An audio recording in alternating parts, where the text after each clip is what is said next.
Scott Bauer, before I get your sense of what might do well, which sectors, and I agree with Red Dog because he specifically talked about the clean energy plays, but technology as well, lots of green on the screen there. If you compare deficit and the spending that's gone on with both, and I guess the best comparison that we ended up being able to take, got some numbers I hope we can put up on the screen, would be the first 4 years of the Obama-Biden administration with the first 4 years of the Trump and Pence administration. During the first year of President Barack Obama and Joe Biden's administration, the deficit stood at, about $1.4 trillion.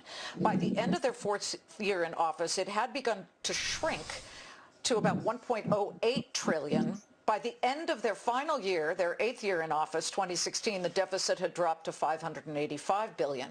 Now looking at President Trump's and Vice President Pence's first term so far, during their first year in office, the deficit was at $665 billion.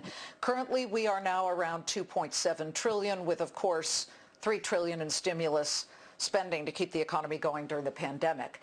Is there really a difference between the two philosophies, Scott Bauer, of these two potential administrations? Well, first off, Liz, let me express that I am so happy that you are well and you are here.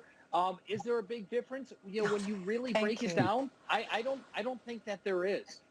It's more market psychology than anything else. Yes, we know with President Trump, if he wins again, there's going to be still a massive amount of infrastructure spending. There will probably be a lot of defense spending. With Biden, that maybe shifts a little bit to like what Scott Redler had said and what you said, over to the renewable, to the clean energy space, into healthcare. I think healthcare is going to be a real bright spot if Biden wins. At the end of the day, what is going to separate the two? It probably comes down to what the tax structure may be like. And so what may wind up being, you know, a scenario that maybe balances all of that out is if Biden happens to win and the Republicans, you know, hold on to their part of Congress. I'm not saying I'm advocating for that, but that could be somewhat of a balance there. But I really don't think there is much of a difference when you break it down in terms of the spending. It is really where the spending is at.